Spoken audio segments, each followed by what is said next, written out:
We're excited to announce that our very own podcasting platform, Zencastr, has become a new sponsor to the show. Check out the podcast's discount link in our show notes and stay tuned for why we love using Zen for the podcast.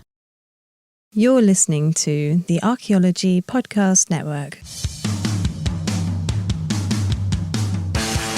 Hello and welcome to the Archaeotech Podcast, episode 132. I'm your host, Chris Webster, with my co-host, Paul Zimmerman. Today we discuss incorporating archaeology into gaming with guest Amanda Gomes.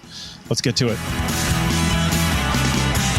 Ama is an academic and artist attempting to find a way to combine both paths. Currently, they are pursuing a PhD at Hokkaido University in Japan, studying developments in archaeological outreach and collaboration. Ama is also a member of the Archaeology collective, contributing to content at the intersection of gaming, popular media, and archaeology. On Twitch, they live stream art and discussions related to archaeology, art, games, life in Japan, and much more.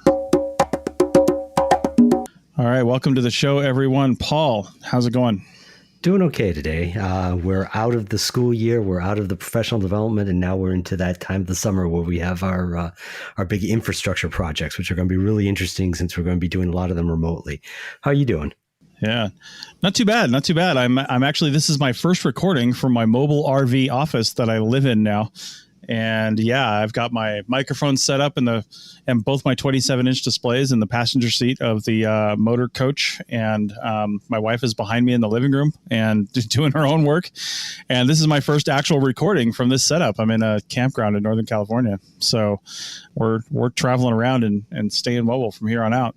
I do like to point out that it is June 30th because things are changing so rapidly. We like people to know what date is that we're actually recording, not releasing. So with that being said, let's jump right into the show. We have a great topic today. It's archaeology and gaming, but we've had actually an archaeo gaming podcast on the APN and before, and mostly what they covered was, I guess, games that were not necessarily related to archaeology, but games that had an archaeological component that they wanted to, I guess, explore. Like one of the big games they talked about was No Man's Sky, which was coming out at the time, which is not strictly archaeology, but it's a game with a world that you can explore and record and alter and manipulate and has different things. World of Warcraft is one that they talked about, like talking about the archaeology of World of Warcraft and looking at that society, that not society, it kind of is though, like the World of Warcraft society internally. But our current guest, who we're going to talk about, as I mentioned in her bio, is incorporating archaeology into gaming. So I want to talk about that. And with that, let's bring on our guest today, Amanda Gomes. Ama, how's it going? It's going well. Thank you so much.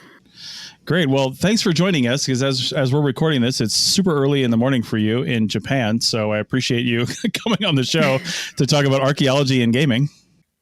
Absolutely. You were saying that it was still June 30th where you are, and I looked at my calendar and it's reminding me it's already July. Oh my goodness. Nice. So it's early and the next day. I work with a big company in Australia and it's the same thing. I always forget that it's the next day for them. So I'm frantically texting them on like a Friday afternoon and like on our Slack channel going, I need help with this. And they're like, it's Saturday. We'll get back to you in a couple of days. Yeah. Well, our last episode was about time traveling. So it sounds like we're doing it right now. Hey. There you go. All right. Well, let's talk about this. Why don't you give us a little primer? I mean, I of course read your bio in the beginning, but let's talk about what you're doing and how you got into archaeology and gaming to begin with.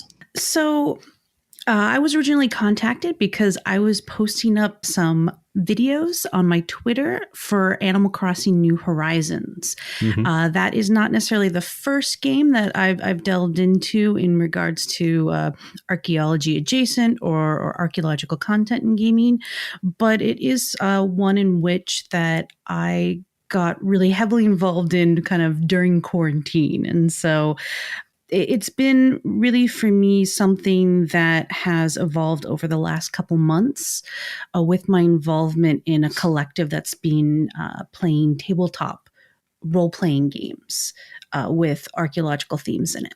Okay, and can you tell our listeners and myself, because I've of course heard of Animal Crossing, but I have not played it. Can you tell us a little bit about what Animal Crossing is so we have a little frame of reference? Absolutely. So I want to make sure I get this correct. So let me pull up a little bit. It was just released, I want to say now. It's kind of hit the world by storm. I mean, Animal Crossing is all over the place right now. It really went viral fast. Absolutely. Well, actually, Nintendo, I don't even really feel was aware that it was going to be as big of a hit as was, and it had issues keeping it in stock, and it was because of the release date and the quarantine. So, Right. Animal Crossing is this real-time social simulation video game by Nintendo, and this is not the first version of Animal Crossing. There are several series across several of the Nintendo game systems. This one happens to be for the Switch, which is the newest Nintendo system out at the moment. And so really what it is it sets you in a location and you build up your own little digital community. In this case, in Animal Crossing, you're on an island and you expand and you can terraform and you collect and gather villagers, but you can also not just do this in isolation, but you can connect over the internet with other friends that are playing the game, and you can go visit their islands and you can trade items. And so it's this very involved, not quite open world, but it's pretty open concept in terms of gameplay. Cool. So I, from that description, I have an idea of how one might look at it archaeologically, but could you explain to us how you are looking at it archaeologically? Well, for me, one of the things that first caught my attention was the idea of the terraforming. So the idea that you can take this island and really build into it an archaeological landscape. So I really wanted to make a series of what are known as kohun, or mounded tombs in Japan, and make a archaeological park on my island. Nice. That's cool. So that's somewhat like what people used to do with Second Life, trying to build archaeological sites, or is it distinct in a particular way? Not necessarily. No. What I've seen and what I've done is not necessarily original by any means. I saw people who I got the game a little bit late, so they were already terraforming before me. And one of the items that you can collect in games are fossils. There are prior to an update to the game, there were no kind of art and cultural artifacts involved in the game at the time. And so they were all Paleolithic. And you saw a lot of people making dig sites because it just fit in with the elements that are already present in the game. And people were able to, again, craft their own archaeological narratives through these pre-existing items. And so when I saw that, I was like, well, what about prehistory and what can I do? And so that's where I came to it. Aside from the fossils that are part of the game environment, is there anything else that was built into the game itself that's from an archaeological standpoint, like any ruins or anything like that they try to put in that's more of a generic nature? No, not necessarily. So that was actually part of an update that came several months after the game had been released. And what you have is an art dealer or trader who comes in on a ship and sells you both legit and what they call copies that you have to kind of analyze and inspect before you purchase them from him. Oh my. Oh, that's funny. Yes. So you have forgers in that world. Yes, for sure. You don't get a lot of background as to where these items come from and where the seller necessarily acquired them, but they are part and parcel of this whole element or update of the game. So you're studying in your PhD work in Japan there, you're studying archaeological outreach and collaboration, as we read in your bio. How is this helping, or do you think how would this help? I don't know if it's currently helping anybody learn anything, or if people are just coming there and, destroying it or building their own things. I don't know how they're interacting with the world, but how is this helping with archaeological outreach and collaboration, or do you think it could?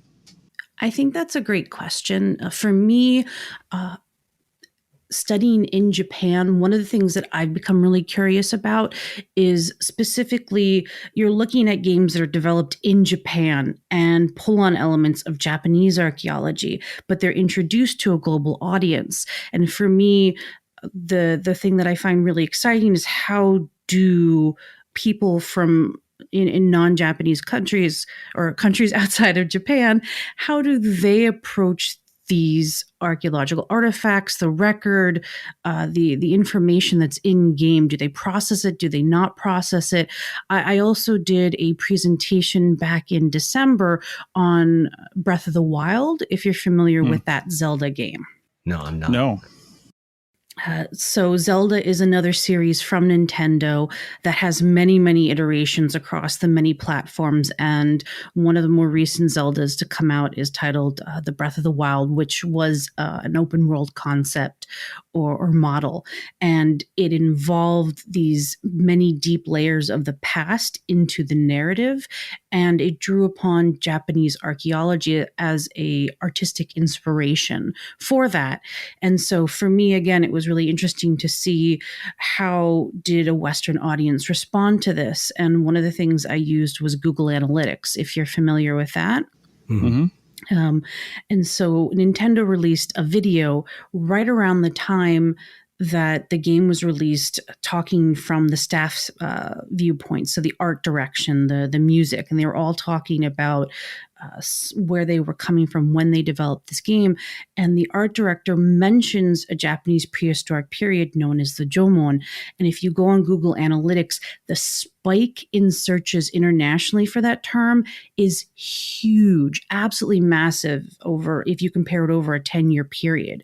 And so that got me thinking, how do these games and the introduction of Japanese archaeology, how does that work from an outreach standpoint, from bringing audiences and younger audiences and maybe audiences that wouldn't necessarily have an interest in Japanese archaeology? How does that engage them? And so while this may not directly relate to what I'm doing in the university, it really has been kind of an adjacent interest of mine. That's pretty cool because there's so many resources out there about archaeology, but pointing people to those resources or giving them an impetus to go search for something is really what's lacking. And so even with Animal Crossing, with you creating something that somebody can see, we would need some way, and I don't know how Animal Crossing works, but we would need some way for them to identify or have a search term or a word associated with what they're seeing. So then they can go, type in, even if it's just Wikipedia, they can go type in something online and then find out information about that thing that they found. That would be pretty cool. And I think that is one thing that's missing, and people love games. So giving them that reason to go click on something is really a great way to look at it. That's a great point. I haven't really built on it, but the one thing is that the community is so resourceful and they're so creative. And I came across video on YouTube. So there's a lot of live streaming and video game recording that gets put up on YouTube. And I watch that as a fan of the games and somebody who enjoys that kind of content.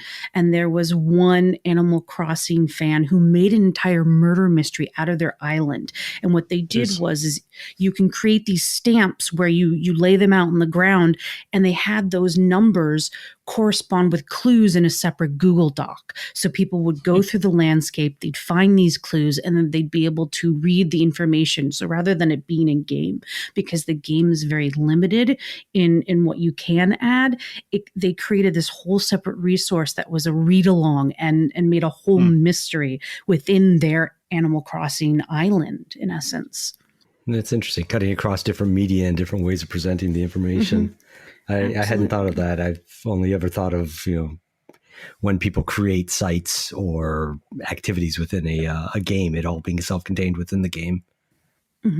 Yeah, no, that's what I said. I mean, the community, I think a lot of times you kind of see archaeology come into a space and make a space for itself. And sometimes I think it's really great to look at the community and what resources they've built and build upon that so that you're speaking in this kind of similar language, so to speak. That makes sense. That's such a good point too, because there's been games that were developed to, I guess, highlight archaeology, not like Tomb Raider or things like that, but like other games. And I know they just don't ever become bestsellers, right? Because people want to do things and they want to focus on other things. But I think this open gaming world concept where you have the ability to build and manipulate the environment and create things gives people a chance to interact in that game's universe, in that universe and language, but bring elements from our universe, so to speak, into that one so they can interact with it. And I think that's that really is probably the future of archaeological education and historical education for the current generation, I would say. I mean, because that's where they're spending their time. Absolutely. No, I couldn't agree more. Yeah. So, I really want to get into some more stuff, but I think maybe we'll just take a break right now and then come back and do a slightly longer segment too, because I don't want to, I feel like we're about to get crazy. So let's go ahead and take a break, and we'll come back and continue speaking with Amma about archaeology and gaming. Back in a second. Chris Webster here for the Archaeology Podcast Network. We strive for high quality interviews and content so you can find information on any topic in archaeology from around the world. One way we do that is by recording interviews with our hosts and guests located in many parts of the world all at once. We do that through the use of Zencastr. That's Zencastr. Zencastr allows us to record high-quality audio with no stress on the guest. Just send them a link to click on, and that's it. Zencastr does the rest. They even do automatic transcriptions. Check out the link in the show notes for 30% off your first 3 months, or go to zencastr.com and use the code Archaeotech. That's ARCHAEOTECH. Looking to expand your knowledge of X-rays and imaging in the archaeology field? Then check out An Introduction to Paleoradiography, a short online course offering professional training for archaeologists and affiliated disciplines. Created by archaeologist, radiographer, and lecturer James Elliott, the content of this course is based upon his research and teaching experience in higher education. It is approved by the Chartered Institute for Archaeologists as 4 hours of training. That's in the UK, for those of you that don't know. So don't miss out on this exciting opportunity for professional and personal development. For more information on pricing and course structure, visit paleoimaging.com. That's PALEO imaging.com, and look for the link in the show notes to this episode.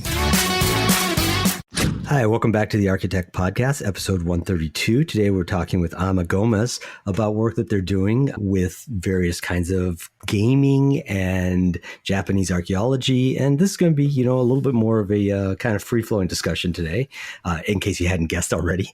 But Amma, could you give us a little discussion about what you're doing in your PhD program and how the gaming plays in with that, or I suspect how it doesn't play in with that?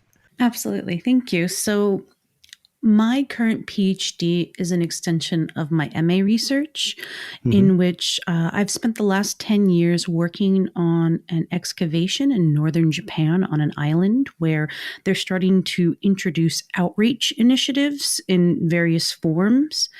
And so my interest was initially in the community and what their views of their local heritage was, and how it had potentially been impacted by these outreach initiatives. So through doing these interviews and speaking with the community members, I also started to speak more with the archaeologists and noticed that there was a huge diversity of opinions on this outreach, how it was situated within the project, and really whether or not they felt it was a part of it or separate. And so my current PhD research is really looking at how outreach has grown within Japan, specifically with the introduction of public archaeology from a Western perspective, specifically one centered in the English discipline. And so for me, what it is it's about focusing in on Hokkaido, which I don't know if you're familiar or not, is the northernmost island of Japan. It's also the indigenous lands of people known as Ainu. And so for me, I really want to look at how outreach has developed, whether or not it has moved into a collaborative state, and how they are potentially integrating the indigenous community into this. And if they aren't, kind of discuss ways by talking to the community in which they can be integrated and how this can grow in the future. I believe you also asked about gaming. So as you can see, it's a little bit difficult to fit gaming and art into this current study. And so for right now, it's very much, I hate to say auxiliary. It's something that I'm pursuing on the side in what little free time that I have as a PhD student. But it's also something that I've tried to integrate more directly insofar as I also do art as well as gaming. And I was looking at trying to transform my MA research into a graphic novel. Wow. Nice. That would be an amazing dissertation, just a graphic novel. It has been done before, and it's really beautiful to see, and I think it's really exciting. Unfortunately, I did throw a pitch at a university press, and I was told that several colleagues felt that within North America, it really, a case study on Japan would not really find a strong foothold in the classroom. Yeah. I can see that. So it's put me off a little bit, but I'd like to get back to it at some point in time. Well, if you your PhD research, you led off talking about outreach to the community, and that brings up a couple questions for me. But one, back to the gaming. Do you envision the gaming as its own form of outreach, whether or not it's outreach within the parameters of your PhD program? Is that a kind of outreach that you see being expanded upon by archaeologists in the future? Absolutely. I feel like archaeogaming has already gathered, or I feel like archaeogaming has already gained a foothold within both the discipline, but also as, a Twitter handle. You're seeing that hashtag out there a lot more. And this may be who I follow and the communities I run with, but I'm seeing it grow and develop, and seeing not only YouTube videos, but more live streaming sessions from both archaeologists, but also from non-specialists that have an interest in archaeology approaching the content as well too. Awesome. And the other question that and this is very much on a different tack, but you were talking about at Hokkaido, the indigenous Ainu community and outreach to them. Obviously, indigenous communities here in the U.S., that has been a hot button issue with North American archaeologists very heavily, and is only increasing in speed with each year that goes by. Is it similarly politically fraught in Japan as it is in the U.S.? And I'm assuming the U.S. case. Yes. So as far as looking at it from more of a political perspective, yes, very much so. You have within the last 10 years, you saw an informal recognition of the Ainu as indigenous peoples in Japan. Just last year, you saw a formal recognition from the Japanese Diet. And even to this day, you're seeing a lot of people still combating, hate speech, and seeing people who are claiming that the Ainu aren't indigenous. And so you're seeing a lot of back and forth from that level. However, within archaeology in Japan, the conversations about indigenous archaeology, about rights to heritage management and interpretation, that's very slow to develop. There's only really one or two articles, a handful of articles in Japanese that I've encountered discussing this, whereas you are starting to see more incorporation at a local level, but that's not necessarily being discussed or written about, making dialogue very difficult. Wow. I don't even know where to go with this, because this becomes then a whole nother conversation. But it really does. But I just had to ask because I was peripherally aware of problems, I guess, broadly spoken, between dealing with, or not dealing with, that's not the right term, but involving the Ainu and Japanese culture writ large. But it's interesting to see that you're working right there in the middle of it archaeologically. Absolutely. I'm really grateful for the opportunity to study at the university and to have met so many different people within the archaeological community, within the local community, within the Ainu community. And I'm by no means, I will say this right now, an expert in Ainu culture, or even in a ways in Japanese archaeology. I most certainly need to position myself as somebody who grew up and was trained in the West and is here doing that work. And so it's a learning experience every single day. Cool. So let's bring this conversation back a little bit to some of the storytelling aspects of archaeology. Just looking at some of the stuff that we talked about in the questions leading up to this, I'm really curious as to, well, first off, with your experience in Japan with the Ainu and maybe other cultural groups, I'm not sure, but representation of these groups, their artifacts, their features, their sites, the people themselves and their stories in a gaming environment, even if that's like an open world concept where it's less of a game and more of just a world you can be in. Have you discussed or discussed with your colleagues or discussed with any indigenous people or anything like that, how they see that kind of thing, how they see themselves and their own culture being represented in these ways for other people to, we would say, learn from? But let's be honest, some people are going to do less than honorable things to these things, like go and destroy some settlement that somebody else made, or, interact with these things in some, I guess, less respectful ways. So with that being a possibility, do you know if there's any conflict there, or is the greater good of teaching people about this thing overriding all that? That's a really interesting question. One of the first things I thought of was that Animal Crossing has a function in which you can buy clothing, and they have several quote unquote traditional Ainu robes that you can buy and wear in game. And they're named, and they're given the proper names with very little background. So I sometimes see people with their characters wearing them in game, and it always makes me wonder, from a Western perspective, are they familiar with what these characters are wearing? Do they know where it comes from? And it's not something, at least a conversation I've heard in the English speaking world, that's discussed that very much. Yeah.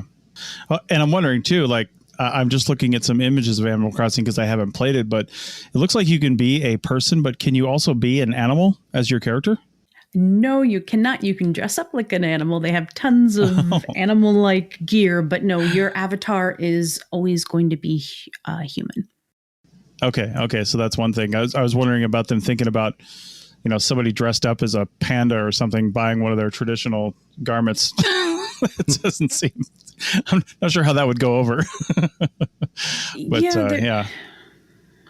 No, well, that's the thing too, is you are starting to see a lot more control and a lot more understanding of appropriation and discussion of that, but it's by no means something that is in a state that is progressed along very far. You're starting to see more sensitive is not the right word, culturally informed representations, as well as you're starting to see more content being produced from various Ainu communities. So, for example, I follow a channel on YouTube that has started to put up these little mini animated episodes in the Ainu language that are animated, and they're translated into, I think, English, Korean, Japanese, and a couple other languages. So you're seeing both fronts, a change in representation, but it's not something that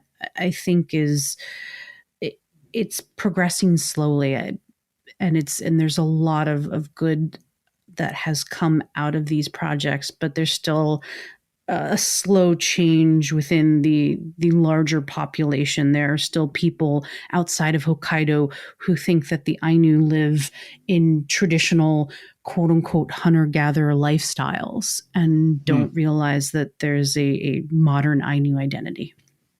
Right. You also talk about, and I think I kind of mentioned this, the crafting of these archaeological narratives in digital spaces. But how do you actually visualize that? Because I mean, like Paul said earlier, I've seen some of this done in Second Life, where it's basically just representations of sites, and you can go in and, I don't know, dig up stuff with a trowel. But you can also, if I'm not mistaken, lock down features within Second Life so people can't actually say destroy them or alter them, but you can interact with certain things. But that still is just like a static thing, right? So how do you think, just in your own ideas, that we should be crafting these digital spaces for people to engage with and, more importantly, learn from in the gaming space? That's another really fantastic question. So one of the the platforms that I've been using personally to explore less gaming, because I don't have the right technology at the moment. It's a little bit out of my budget as a PhD student, but I've been using live streaming as a means of doing art, and as well as doing some tabletop role-playing games in a digital space.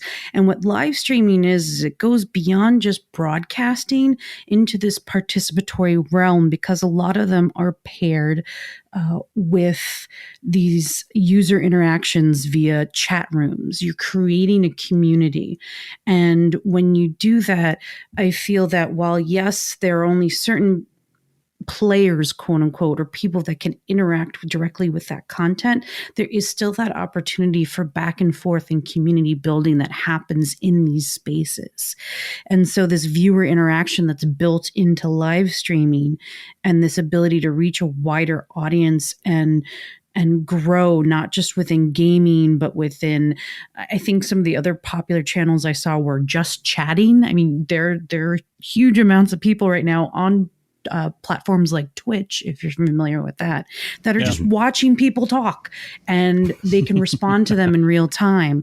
And art is another huge category where people are just jumping into a stream and watching people draw and can talk to them and interact with them. And this is the way I think in which you can build a more collaborative narrative and build some really interesting storytelling around archaeological themes. Actually, I want to expand on a question that makes me think of with art. We've long discussed, like photography and archaeological illustration and how they bring different things to the table, and that the illustration, what the important thing about it is that it involves the human interpreting what they see and representing what they interpret. You yourself are an accomplished artist and illustrator. Do you do archaeological illustration? And then if you do, have you ever Twitch streamed that? I have a very limited background in archaeological illustration. It's something that I've been meaning to brush up on as of late. But because I've been so involved in the outreach element of it, I've actually not really been asked to participate in that when we're on the dig. So I'm really rusty at the moment. But it is something I know that there is somewhere I've totally forgotten their name now, out there on Twitter that is doing that, as well as putting it up on YouTube as well too. So I know that there is that type of content out there at the moment, and they're developing both an audience and a community around that, which I think is great. Yeah, I hadn't thought of it before. I'm going to have to look for them, because that seems like that would be something that would catch my attention, watching somebody actually do the work, but also discuss why they render things in certain ways, for example. I think that would be great as well. I will get you their information afterwards. Cool. Thank you. As we're running out of time here, I'm curious, when you do finish your PhD, hopefully that time frame isn't extended because of global pandemics and all. But when you do finish, where do you see yourself going after this? Where, if time, space, and money and actual jobs were not a factor, what would you love to be doing after your PhD in relation to this field? That is $1 million question. And one that I was actually just asked about 4 hours ago in a live stream that I was doing on Twitch. Nice. which is, while I am definitely focused on a goal, I don't want to close myself off. And I know that's not maybe necessarily the answer you're looking for, but I'm very much, if an opportunity comes up, and especially now where everything seems so up in the air, it almost feels indulgent to kind of make these plans at this point in time. So for me, I would love to stay here and do a little bit more work and be a little bit more engaged in the community. But if I also see an opportunity elsewhere, I'm not fixed in one position. However, I do feel that if I'm going to work with an Indigenous community in the long term, I want to stay committed and in that space. So if I can manage it, I would love to stay here. It's not easy as a foreigner and a foreign academic to necessarily have that longevity to be able to do it. So I also need to be realistic about that. And so I am more than willing to see myself elsewhere and to look for opportunities elsewhere. But I don't think I'm ever going to necessarily give up on the live streaming and the gaming. I always want to incorporate that. And if it has to be something that I keep relatively separate in the future, I will. But for the most part, I always want to kind of juggle these two elements. And there has been a time where art was at the forefront of my career and archaeology was kind of the auxiliary element. And so I'm okay with that kind of switching back and forth. Ultimately, I'd love to integrate them somehow and find, a path that allows me to do both without having to live this kind of Clark Kent Superman. Not that I'm a superhero by any means, but this, night and day kind of life, because I do feel there's something rewarding with being able to have both on the table at the same time. That's awesome. Well, I don't know. I might have to disagree with you because I think trying to find new ways to present archaeology to the world that's not a museum, which can be totally and completely boring to me. I don't know why. I just love new ways to think about it. But I think that is sort of superhero-like, trying to come up with these new ways that actually have people engage with archaeology in a positive way. And that's awesome. And we need more of that. So thank you for that.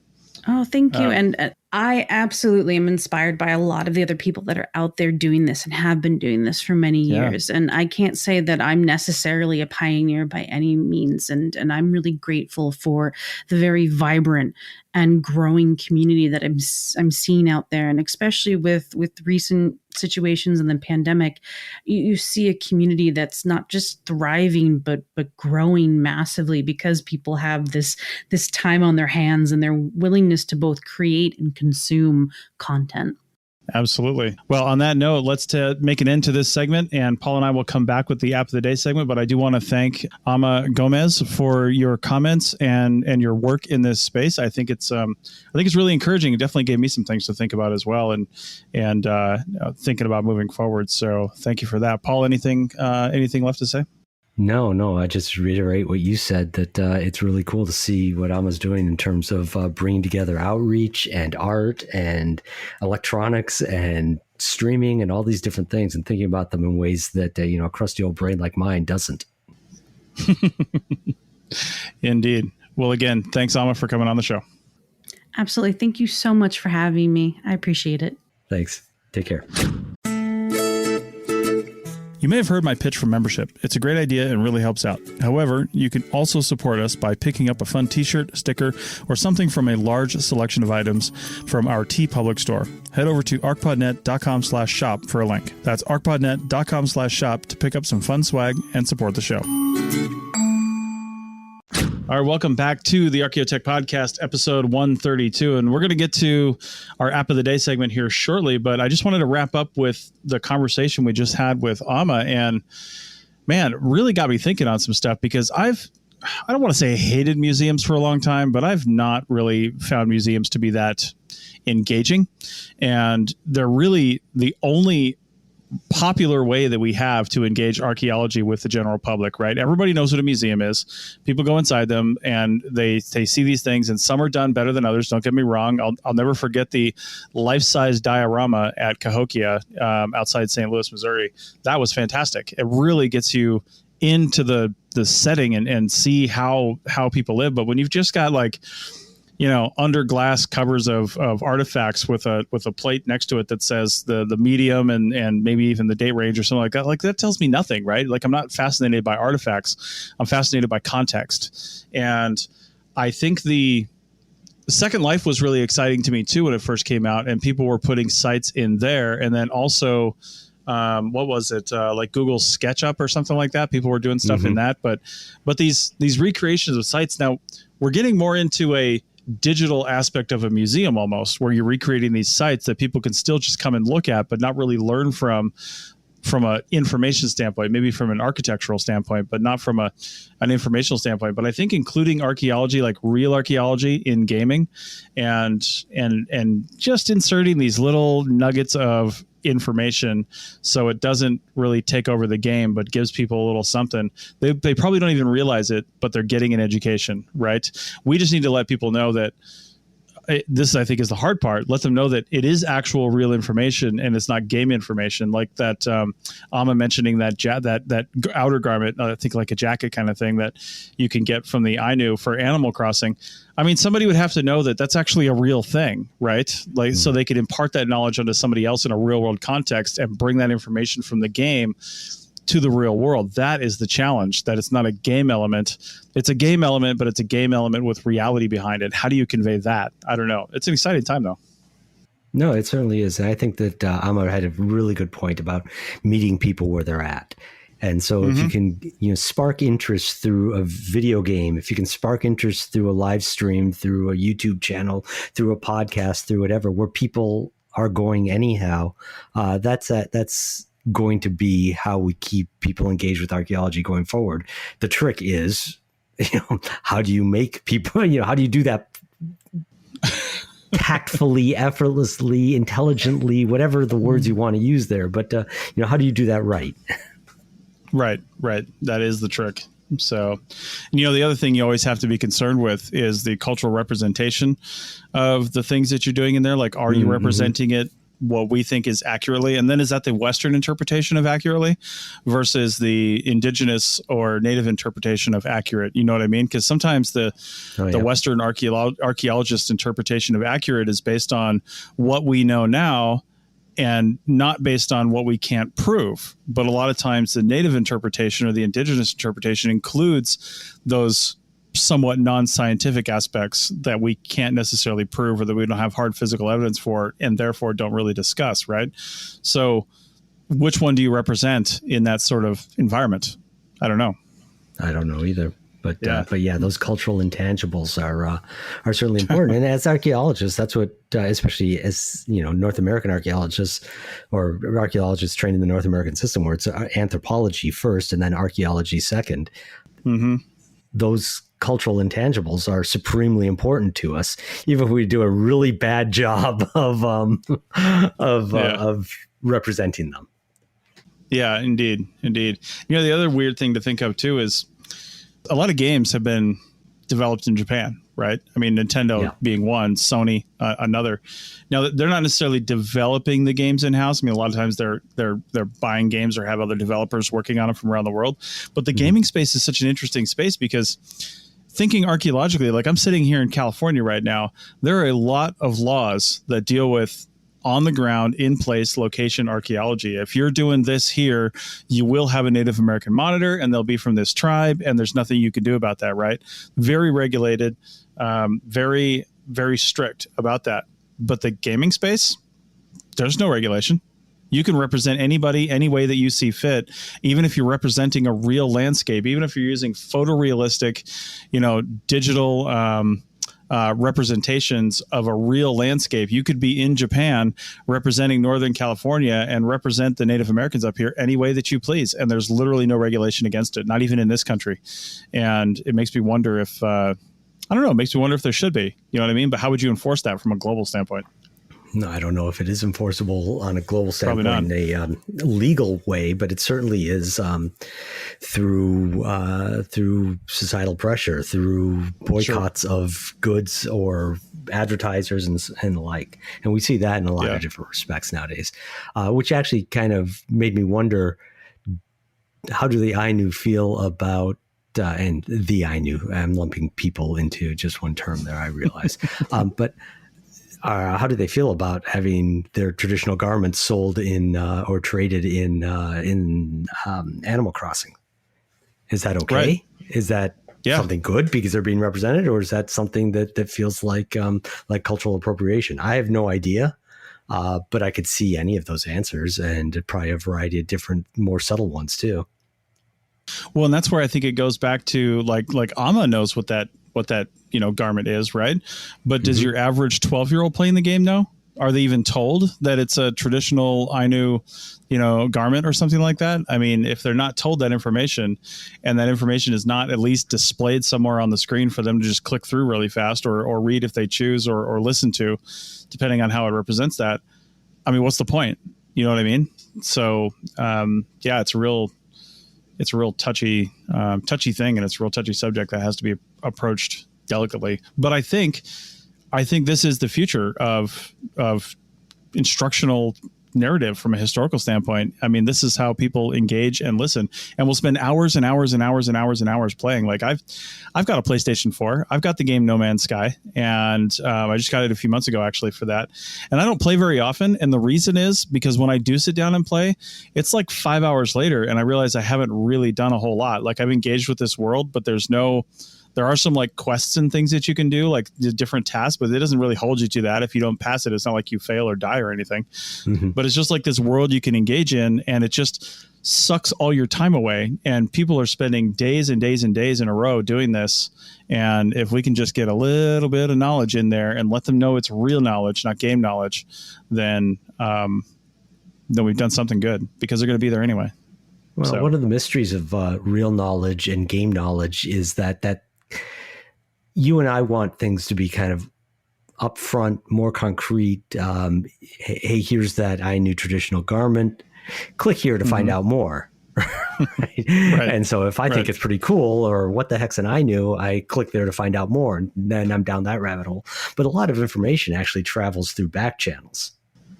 Right? Mm-hmm. And that's a problem with, radicalization of disaffected teenagers anywhere in the world. That's a problem with, the spread of ancient aliens kind of stuff within our own field. It doesn't have to be, up front, but I don't know how one accesses those kinds of back channels. And that's a whole nother discussion that we certainly don't have time to, and I have no expertise to get into. Yeah. But I think that we have to recognize that people find out things anyhow. Yeah. That's kind of one of the things we do. We're really good at that as people. Yeah. We might find out the wrong thing or things that are bad for us, but yeah. Yeah.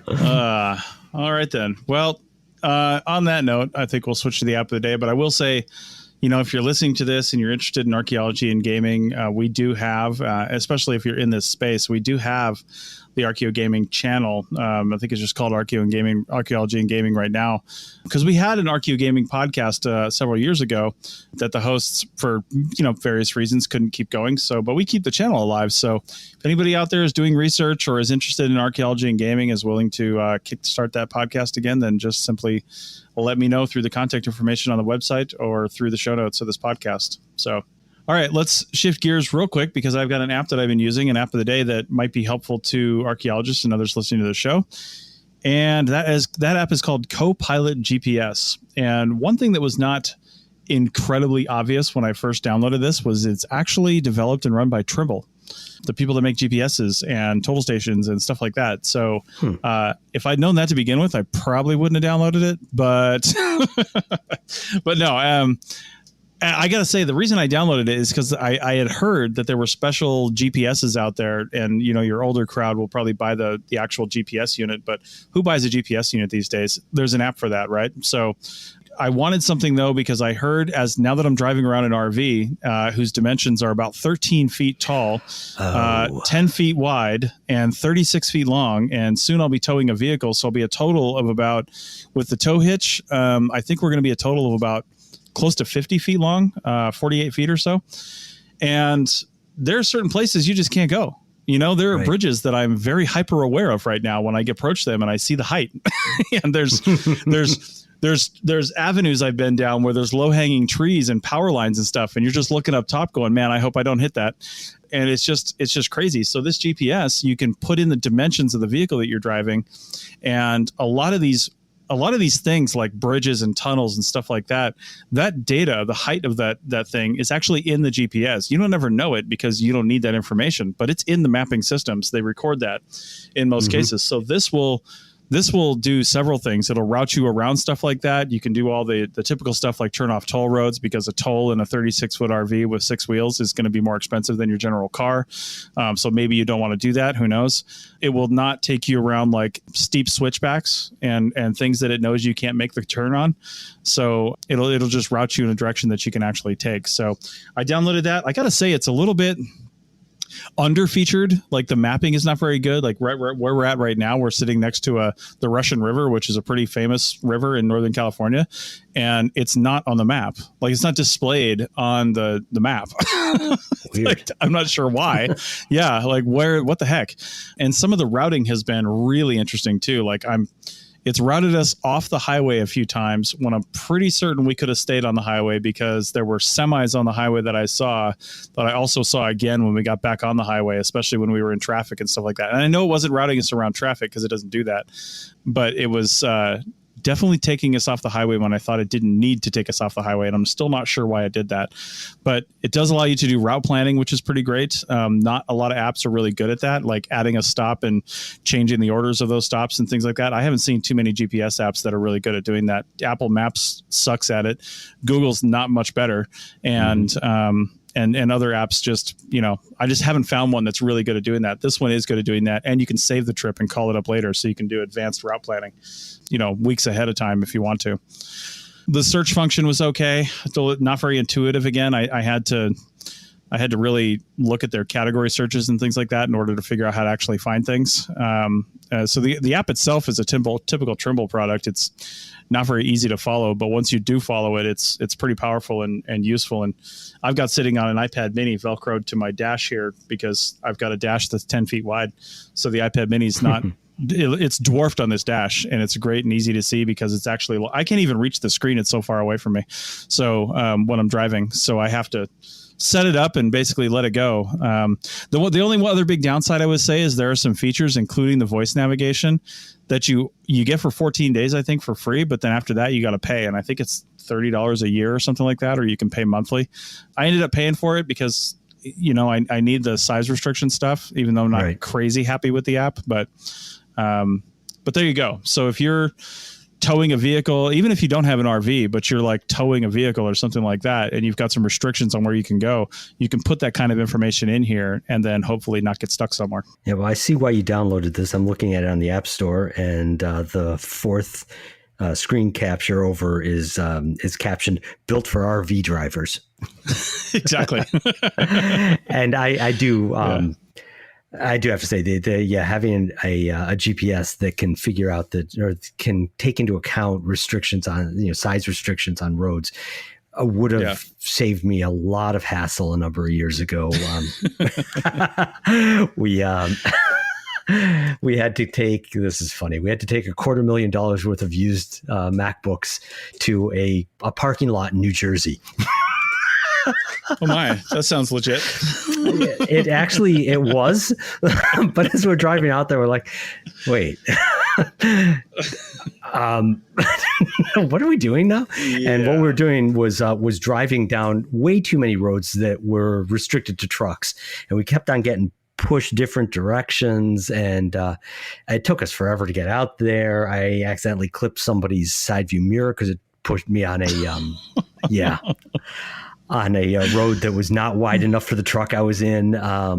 It was just a disaster all around. And so having an app like this would have saved me a lot of grief. But it would mean that we wouldn't have had these stories to tell, 8 years later about the worst driving experience of my life. Nice. Well, I got to say, sometimes the apps aren't that good either. And you really just have to listen to local knowledge. Like this campground that we're at now, they texted us and said, basically, don't follow your GPS, go past the exits that you're supposed to take, and then come back on the campground and turn right going into it. Because if we had followed GPS, and we didn't realize this, we went into town yesterday because we had to run to the bank, and we went the way that the GPS would have taken us, which was kind of the back way into town. And that road had fallen in a couple of places and was one lane because the road had like sloughed into the river or something. And the rest of it was just falling apart. It looked like a war zone, that road did. It was all patched and smooth, but you would just have this like 1 foot rise over the space of maybe 3 feet in the road because it was just all over the place, a patchwork of road that had fallen apart. And they said, don't go this way. Plus I was looking at the trees and the power lines and they were all way too low. And that's the way it would have taken us had we used our GPS. So, don't solely rely on the GPS for sure. If somebody gives you another way to go, maybe that's the way. And I'm always skeptical of those when some older person tells me, don't listen to your GPS, it'll steer you wrong. I'm like, what was that, 10 years ago? And you're still saying that? But in this case, it proved to be true. So, all right. Well, I've got a few other, RV and camping related apps that I want to talk about, and we'll be peppering those throughout as I use them more and more coming up here. So if you've ever got any apps that you like or that you're using, send us a link. Send us a thought about that on Twitter or on just through our normal contact information, and we will check it out. So, all right. Anything else, Paul? Any final thoughts or anything? Yeah. Wash your hands. Of course. Wash your hands, especially since here on June 30th, as we're recording, record number of cases daily in the United States. What the hell is wrong with us? What are we doing? Spiking. And remember, wear the mask. It's not to protect you; it's to protect everybody else. So if you don't wear a mask, you're telling everybody around you that you're a jerk. Exactly. And we are in this campground, and the rules specifically state that if you're away from your campsite, wear your mask. And we are literally the only ones walking around this campground with our masks on. Everybody else is just like they're just on vacation. So anyway, it is what it is. Wash your hands, and hopefully people will be alive to hear this podcast this time next year. So there you go. All right, Paul, thank you. Thanks again to Amma for coming on. That was a great show, and we will see you guys all next week. Take care.